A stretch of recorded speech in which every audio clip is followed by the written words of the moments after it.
चलो, good morning आप सभी को। आज इस चैप्टर नहीं, ये आपका 100 इम्पॉर्टेंट क्वेश्चन है साइंस का, जो कि आपके पूरे बुक से है 9-10 के।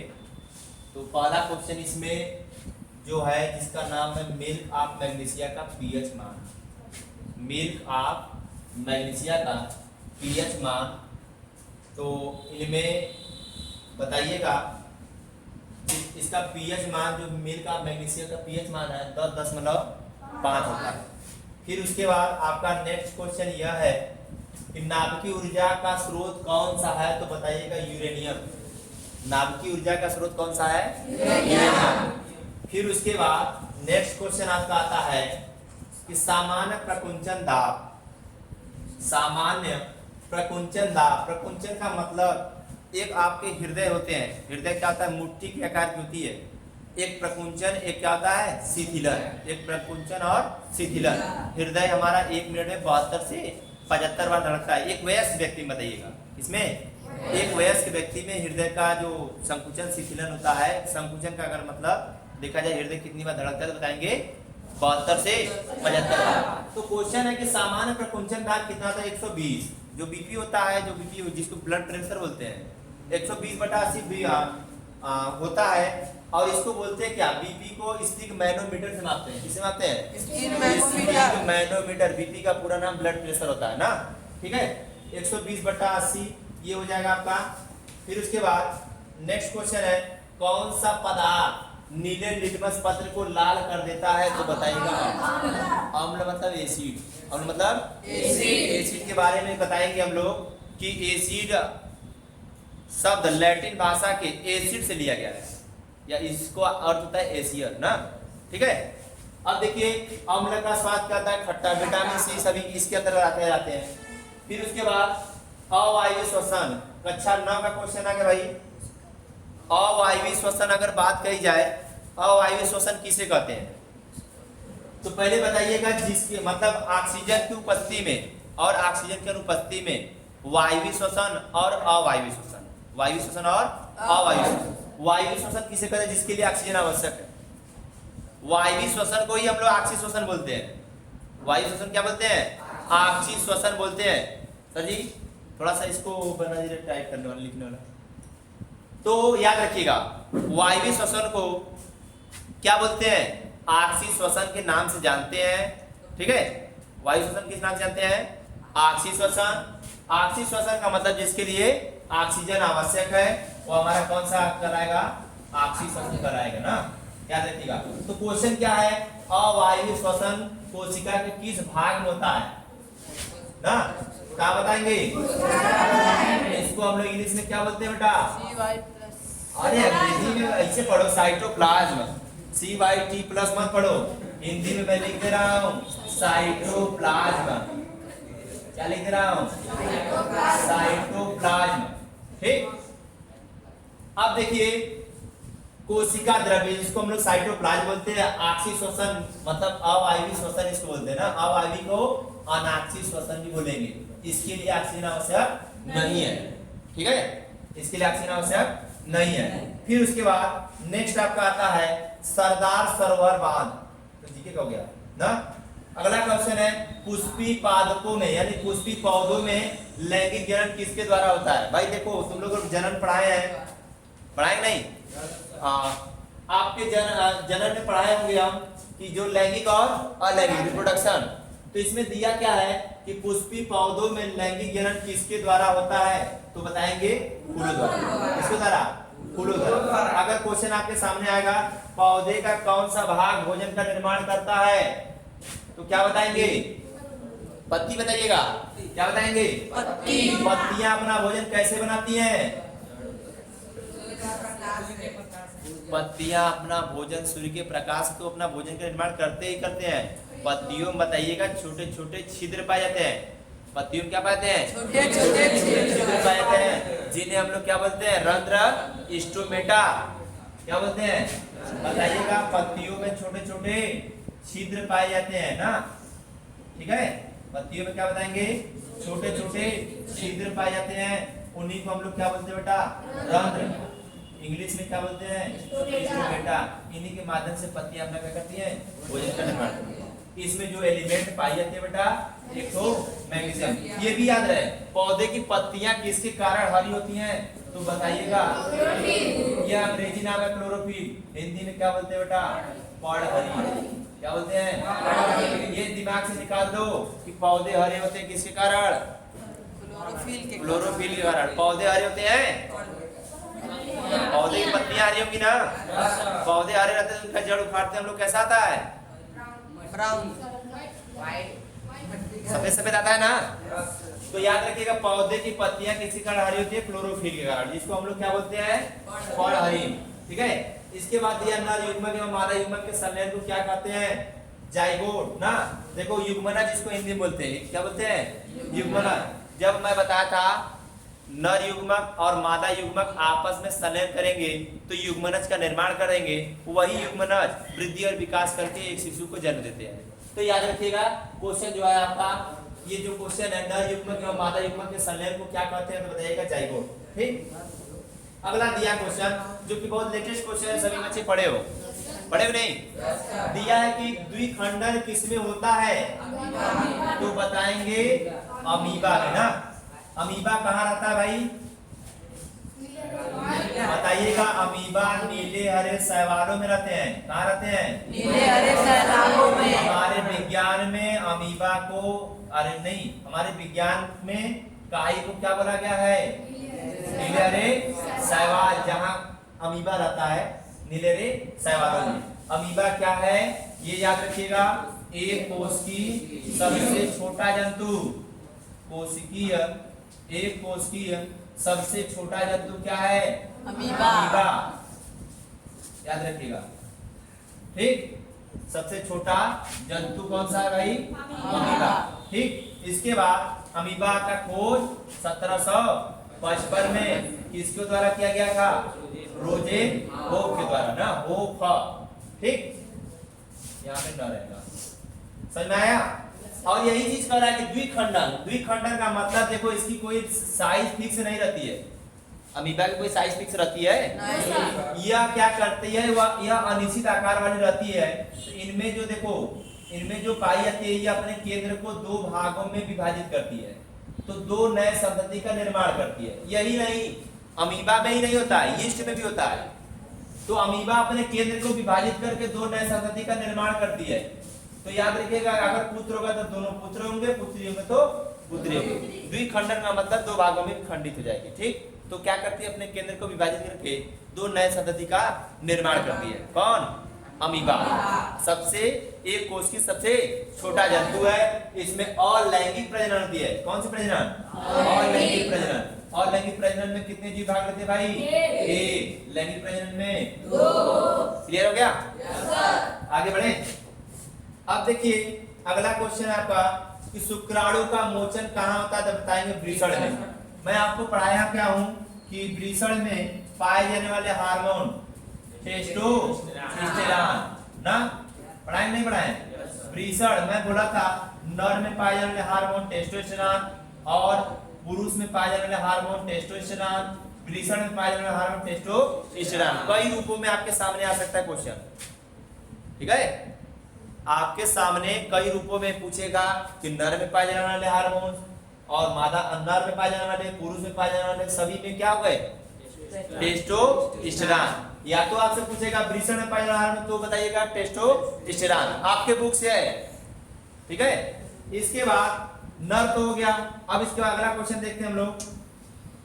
अगला दिया स्त्रियों में अंडाशय की संख्या कितनी थी भैया, 2। कितनी थी है, 2। अगला दिया शरीर की सबसे लंबी कोशिका कौन सी होती है, तंत्रिका कोशिका की लंबाई कितनी होती है, 1 मीटर से लेकर 1.5 मीटर ना, 1 मीटर से लेकर 1.5। सबसे छोटी कोशिका का नाम बताइए सभी लोग,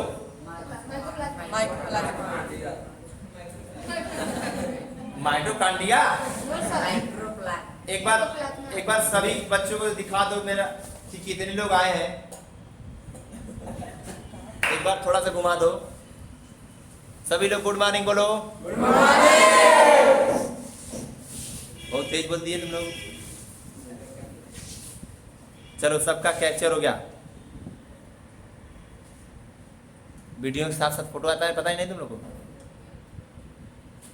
चलिए देखिए, अब सभी बच्चे बताएंगे कि शरीर की सबसे लंबी कोशिका कौन सी होती है? शरीर की सबसे लंबी कोशिका तंत्रिका कोशिका। सबसे छोटी कोशिका मैं पूछा हूं किसे? माइकोप्लाज्मा। बताइएगा, क्या बताएंगे? माइकोप्लाज्मा गैलीसेप्टिकम पूरा नाम होता है। क्या नाम है? Mycoplasma gallisepticum. इसके बाद अगला क्वेश्चन क्या है? मानव मादा का गर्भाशय काल समय काल कितना होता है? तो बताइएगा 9। ठीक है।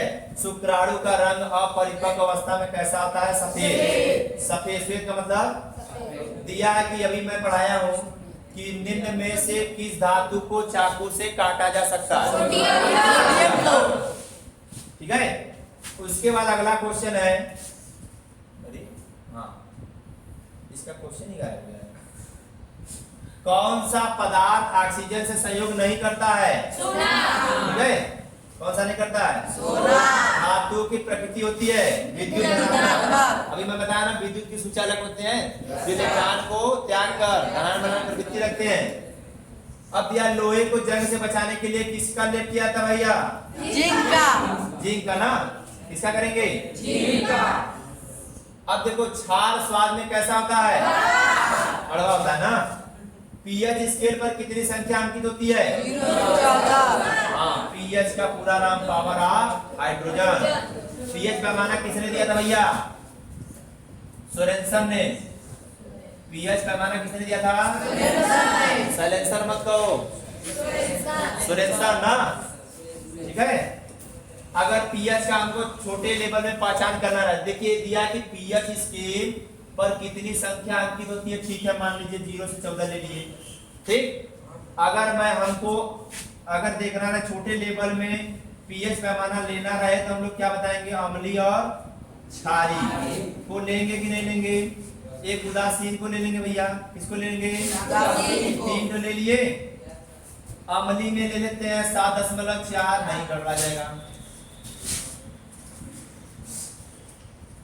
ठीक है, ध्यान सुनिए। पहले 7 ले लेते हैं, पहले इसको लेंगे 7 का मतलब उदासीन। ध्यान सुनिएगा, अभी मैं बता रहा हूं।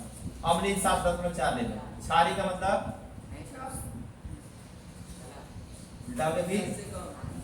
हाँ, 6.4 ले लो और 7.4 ले लो। ठीक, क्लियर है? चलिए देखिए, उदासीन का मतलब ये जल है। जल का पीएच मान कितना भैया? 7। अम्लीय में अगर देखा जाए दूध का पीएच मान 6.4 से 6.6 होता है। ठीक है। अब देखिए क्षारीय में अगर देखा जाए 7.4, आपके ब्लड का रक्त का पीएच मान है, खून का पीएच मान कितना होता है? तो याद रखिएगा 7 से कम है तो अम्लीय, 7 से कम है तो अम्लीय, 7 से अधिक है तो 7 है तो उदासीन। मतलब इसके पास कौन नहीं है? तो भाई जैसे देखो आज मेला है ना, आज मेले में सब लोग घर से जाएंगे, तुम लोग नहीं जाओगे तो उदास बैठ जाओगे ना घर पे। उसी तरह ये भी है, इसको पैसा नहीं मिले तो घर पे रहेगा। ठीक है। तो याद रखिएगा अम्लीय और क्षारीय पता चलेगा हमको छोटे लेवल में मापना रहे तब ना। ठीक है, आगे बढ़े। अगला क्वेश्चन है, अम्ल और क्षार आपस में अभिक्रिया करके क्या बनाते हैं? लवण बनाते हैं भैया। क्या बनाते हैं? लवण। याद रखिएगा। अगला क्वेश्चन देखिए, कार्बन डाइऑक्साइड है सबसे विषैली गैस, इसी कार्बन डाइऑक्साइड को बोलते हैं। ठीक है। विद्युत बल्ब फिलामेंट किसका बनाता है? बताया ना भाई। आधुनिक आवर्त सारणी में वर्गों की संख्या 18। बहुत सही। देखिए आधुनिक आवर्त सारणी में 1 से स्टार्ट होगा 18 तक होते हैं। आधुनिक आवर्त सारणी में, आधुनिक आवर्त सारणी यानी मॉडर्न पीरियोडिक टेबल, जिसकी खोज मोंजेले ने किया है। किसने किया है? आधुनिक आवर्त सारणी खोज किसने किया है? मोंजेले ने किया है। और आधुनिक आवर्त सारणी में कुल वर्गों की संख्या, कुल ग्रुप की संख्या कितनी है बेटा आपको? तो बताइएगा 18। पूछा जाएगा आधुनिक आवर्त सारणी में कुल आवर्तों की संख्या कितना बताएंगे? 7 बताएंगे ना। कितना बताएंगे? 7। ठीक। अब देखिए आधुनिक आवर्त सारणी में सारणी किसने बनाया? अभी मैं पढ़ाया ना। अगला क्वेश्चन है, ओजोन परत पर महत्वपूर्ण, ओजोन परत पर, ओजोन का मतलब ओजोन जो लेयर होते हैं वो 3 वाला, ओजोन परत महत्वपूर्ण है क्योंकि यह अवशोषित करता है किसको? पराबैंगनी। ओजोन परत बताइएगा किसको अवशोषित करता है भैया? पराबैंगनी किरणों को। शीशा और टीन मिश्र धातु को क्या कहेंगे? अगला क्वेश्चन, बायोगैस मुख्यतः मीथेन का होता है। बायोगैस किसका होता है? मीथेन का होता है। मीथेन का फॉर्मूला क्या होता है बेटा? CH4। मीथेन गैस का फार्मूला क्या होता है? मीथेन को हम लोग किस नाम से जानते हैं भैया? मार्स गैस के नाम जानते हैं। किस नाम से जानते हैं? Marsh gas. याद रखिएगा भाई। कुछ दे रहा है क्या? क्या कह रहा है? ये बार बार कुछ आ रहा है, बार बार देख रहे तुम लोग आ रहा है, क्या कह रहा है? कुछ इसका संकेत बताओ। क्यों? देखो एक चैनल अभी बनेगा, अभी ये सब हमारा हम लोग का प्रैक्टिस वीडियो है ना। एक चैनल बनेगा जिस चैनल पे नया चैनल बनेगा, इस पे तो मान लो कल का 500 हो गया है ना, तो एक नए चैनल बनेंगे।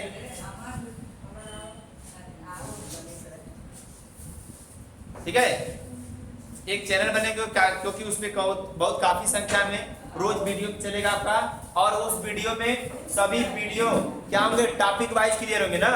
टॉपिक वाइज का मतलब आपका चैप्टर है जीवन की मौलिक का, जो पहला चैप्टर उसमें भाग 1, भाग 2, भाग 3 करके डाल देंगे।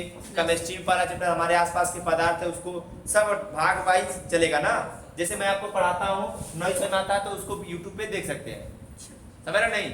जो लोग कहते हैं डायरेक्ट जाके हम जैसे यूट्यूब पे पढ़ लेंगे तो वह अलग होता है। जैसे मैं आपको धातु पढ़ाया ना, ठीक पढ़ाया कि नहीं पढ़ाया? धातु पढ़ा दिए, नहीं समझ आ रहा है तो आप जैसे यहाँ पर पढ़ा दिए, नहीं समझ आया, घर पे जाके वीडियो देख सकते हैं घर पर, समझ रहे नहीं? तब आपका क्लियर होगा। तो नए चैनल बनेंगे तो उसमें नए नए वीडियो रोज आपका अपलोड होता रहेगा। ठीक है, अब देखिए दिया है क्या? भारत में घरेलू प्रत्यावर्ती धारा की आवृत्ति 50 हर्ट्ज होती है।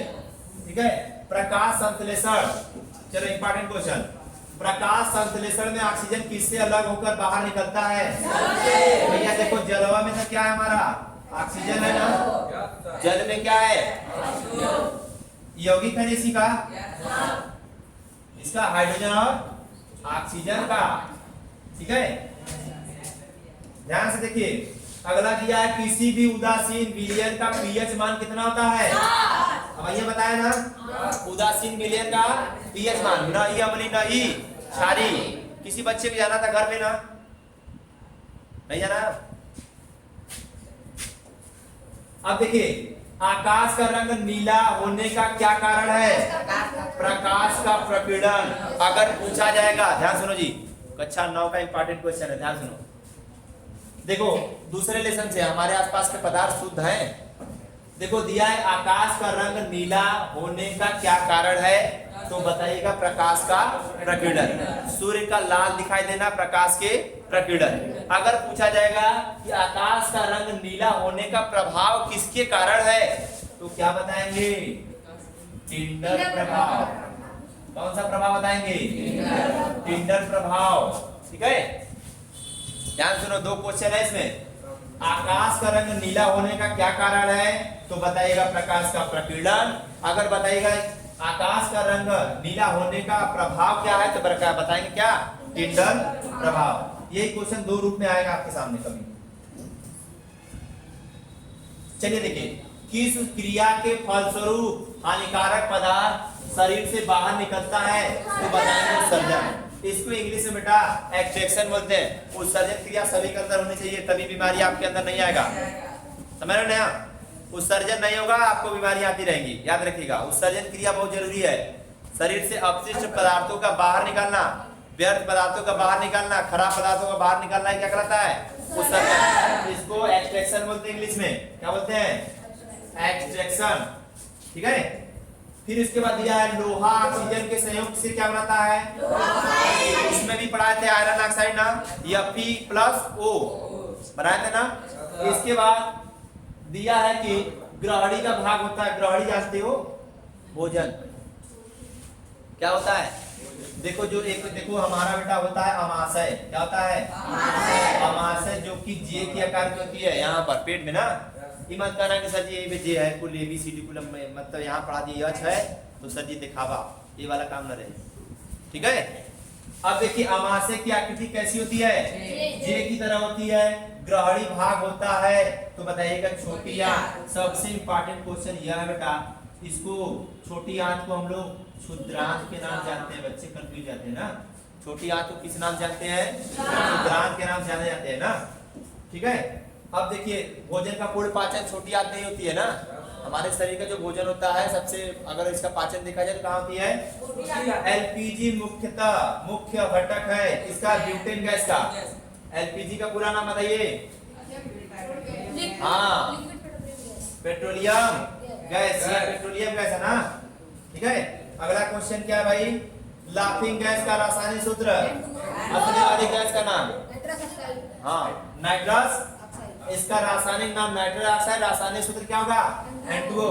फिर उसके बाद दिया है कौन सी क्रिया सभी जीवों के लिए अनिवार्य है, श्वसन। इसको प्राणदायिनी गैस बोलते हैं। श्वसन में देखा जाए ऑक्सीजन है ना भाई, हमारे वायुमंडल में कितना परसेंट है, 21% ना। प्राणदायिनी गैस इसी को बोलते हैं, किसको, ऑक्सीजन को। सर्वाधिक आघातवर्धनी धातु कौन है, कभी तो किताब बना रहे तुम लोग ना, बना रहे कि नहीं। अगले वीडियो में निम्न में से कौन सी धातु, कौन सबसे अधिक विद्युत ऋणात्मक है, तो बताएंगे। यह क्या होता है, एबीसीडी, हाँ। अब दिया ग्रीन हाउस गैस है कार्बन डाइऑक्साइड CO2। वास्तविक प्रतिबिंब हमेशा कैसा बनता है, बहुत तेज हो गए तुम लोग। कौन कमरे के ताप पर द्रव होता है, अभी पढ़ा थे अगले वीडियो में। वर्षा जल का संचयन क्या कराता है, जल प्रबंधन। अब बहुत तेज हो गए तुम लोग, ठीक है। थोड़ा सा रुद्र भाई आ गया है, सब लोग इधर मैं चैनल कर देता हूं अपना,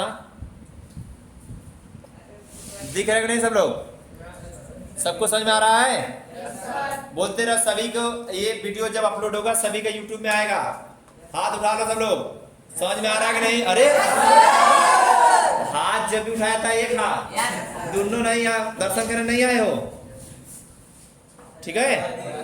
हाथ उठाया था तो एक हाथ, दोनों हाथ मत उठाइए, ठीक है। अब दिख रहा है ना, सबका वीडियो आएगा, देख लेना जाके।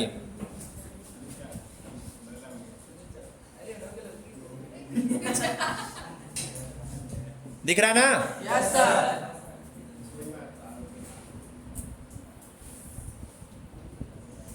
और ऊपर कर दे रहे तुम लोग, देख लो।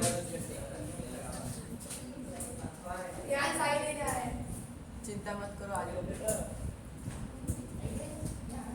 सब रिकॉर्ड हो रहा है, तुम लोग देख, जो काम कर रहे हैं सब रिकॉर्ड हो रहा है, जान जाओ।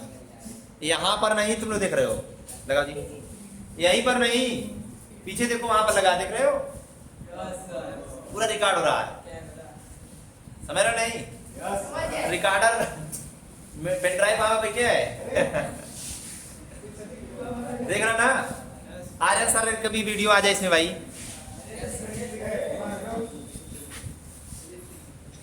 कह रहे चलिए ठीक है, इन्हीं के आशीर्वाद से ये पढ़ाया जा रहा है। सभी लोग बैठे हो, सभी बच्चे इस कोचिंग में बैठे हो किसके पर्पस से, हाँ आर्यन सर का इनवाइट था कि आ जाए सभी बच्चे पढ़ने के लिए, तो इन्होंने बुलाया। लेकिन अब इनकी बारी आएगी मैथ पढ़ाने की, ठीक है, ताकि बच्चों को कुछ ट्रिकली मैथ पढ़ाए, संख्या पद्धति, जो वास्तविक संख्या आपका चैप्टर उत्तर है, ठीक है।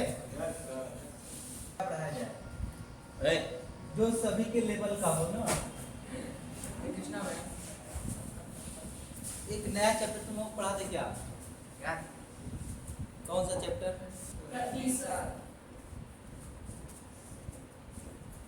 पहले इस चैप्टर को पढ़े हो आप लोग, कहाँ पढ़े हो,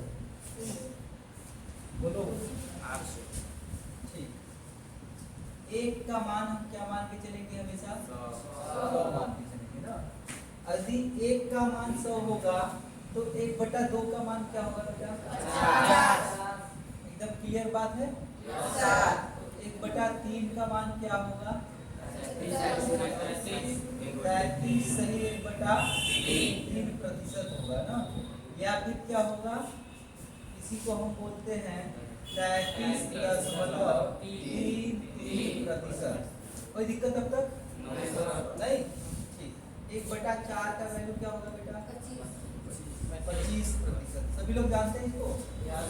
1/5 का वैल्यू क्या होता है? 20%। हाँ। उसी प्रकार 1/6 का वैल्यू क्या होगा बेटा? 1/6 का वैल्यू बताओ। मिला जुला कर ये बात समझना है कि 100 में हम 6 का भाग दे रहे हैं। किसमें भाग दे रहे हैं? 6 का ना। तो कितना आएगा? बोलो। 15। कैसे 15 आएगा? 16 छक्का 96 होता है, पता है कि नहीं? 2/3% आएगा ना। या इसी को बोलेंगे बेटा 16.66%। ठीक। इसी प्रकार 1/7 का वैल्यू क्या होगा? 14.2/7%। या फिर क्या होगा इसका मान? 14.28%। उसी प्रकार 1/8 का वैल्यू क्या होगा बेटा? 12.1/2% या 12.5%। कोई दिक्कत अब तक? 1/9 का वैल्यू क्या होगा बेटा? 11.1/9%। या फिर क्या बोलेंगे इसको? 11.11%। ठीक है। इसी प्रकार 1/10 का वैल्यू कितना होगा? तो 10%। 1/11 का क्या हो जाएगा? तो 9.09% या 9.1/11%। ठीक। इतनी बातें क्लियर हो गई? क्या आप लोग हमको बता सकते हैं इसका यूज हम कहाँ करेंगे? प्रतिशत निकालेंगे ना। जैसे मैं कहूँ 500 रुपए का 50% बताइए। कितना बताइए? 250। जैसे ही प्रतिशत घटाएंगे बटे क्या हो जाएगा? 100। तो ये 2 जीरो से 2 जीरो कट गया, कितना आ जाएगा? 250 रुपया आएगा क्या? हाँ। तो जो तुम मान 500 का देखो 50% लिखे थे ना, क्या 50% का वैल्यू 1/2 है ना? तो क्या हम ऐसे नहीं लिख सकते थे? 500 गुणे 1/2 काट दो, कितना आ जाएगा? आया कि नहीं? 60 हुआ बात। जो तुम प्रतिशत निकालते हो उसका हम क्या मान रखेंगे? ऋणात्मक मान। ये मान प्रतिशत है और ये बगल वाला मान क्या है? भिन्न है। जो प्रतिशत है उसका भिन्नात्मक मान ये बगल है और दूसरी तरफ क्या है? प्रतिशत है ना। जब भी तुमको कोई भी ऐसा बहुत सारा लंबा लंबा डाटा मिल जाए ना, पैसा कि इसका प्रतिशत बताइए। जैसे मैं बोल दूं 99,000 रुपए का 11, क्या बता दूं आपको? 99,000 रुपए का 11.1/9% बताइए। कैसे निकालोगे? बताओ। 11,000 आप सुनो, 100 से गुणा मत करना बेटा ना। इसको सरल करने का सबसे बेटर तरीका है, तुम देखो 11.1/9% किसका वैल्यू है? किसका वैल्यू है? 1/9 का। तो इस 99,000 रुपए का तुम क्या कर दो? 1/9 से 11×9 = 99। कितना पैसा आ गया? 11,000 रुपया आ गया तुरंत। सरल हुआ कि नहीं? हाँ। तो इस चीज को सीख जाओ। तुम लोग ये चीज पूरा 1 से लेकर 30 तक स्वयं से लिखोगे अपने कॉपी पर ना। कितना तक? 1 से 30 तक। अच्छा, 1 से 30 से लिखने के बाद जैसे मैं बोलूं अभी कि 300 रुपए का 33.33% बताइए ना। तो क्या इसका वैल्यू आएगा बताओ? 100। कैसे पता चला? क्योंकि हमने 300 का 1/, क्या निकाल दिया? 300 आ गया डायरेक्ट ना। अगर मैं कहूँ कि 600 रुपए का 66.66% बताइए तो क्या आएगा?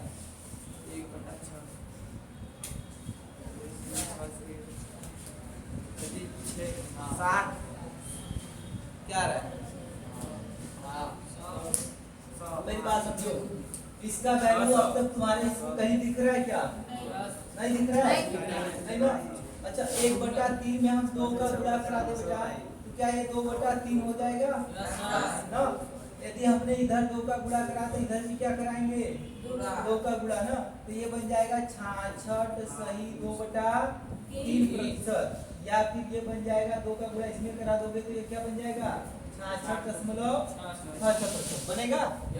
हाँ, तो यानी हम 600 का फ्रैक्शन वैल्यू इसका कितना रख देंगे 2/3, 3 दूना 6, 200 आ गया, 200 में 2 का गुणा करोगे कितना 400 रुपया आया। क्लियर हुआ कि नहीं, आ गया। अच्छा, अब मैं तुम लोगों को एक डाटा और देता हूँ।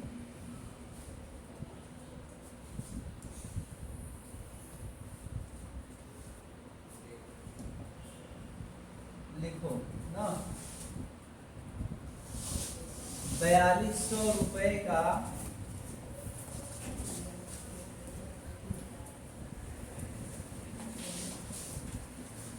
तुम लोग 4200 रुपए का 14 सही 2/7% बताओ कितना आएगा। लगाओ अभी भी जल्दी से। 4900 रुपए का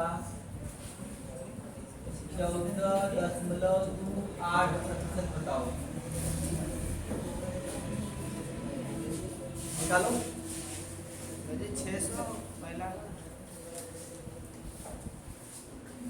₹4200 रुपए का 14 सही 2/7%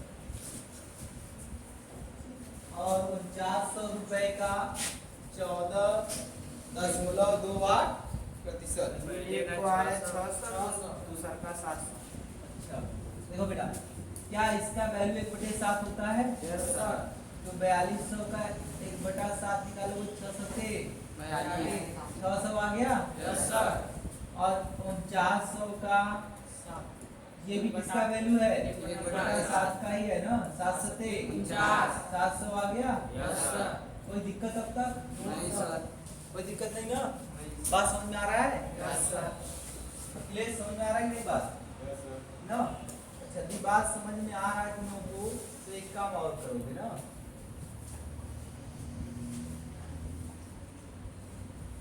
चलो एक सवाल और लगाओ।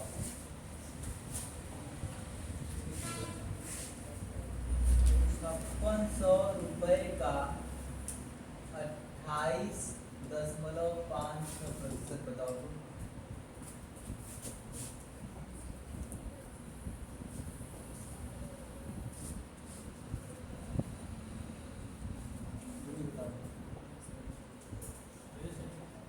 चला गया क्या? 800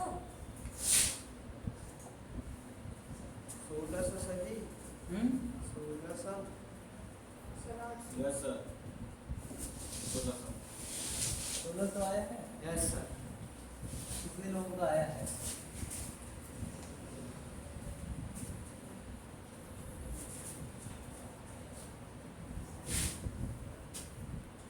कैसे पता चला?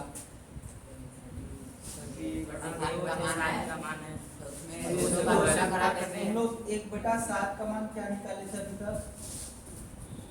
14 सही 2/7, या इसका वैल्यू क्या निकाले थे 14.28%। यदि हम इसका दुगना करें 1/7 में गुणा कर दे 2 का, तो क्या ये वैल्यू 2/7 हो जाएगी ना। अगर ये 2/7 होगा तो इधर भी गुणा करेंगे तो ये 14 28 हो जाएगा, ये 2 दूना 4 हो जाएगा, या फिर इसको बोलेंगे 14 इसमें 2 का गुणा करा तो कितना हो जाएगा 28.5% होगा। यही वैल्यू था यहाँ पे। इसका मतलब कि किसका वैल्यू है 2/7 का, तो यहाँ हम 5600 रुपए का कितना लिख सकते हैं 2/7 7 8 8 दूना 1600 आ गया सबका। कितने लोगों का आया? बात क्लियर हुआ?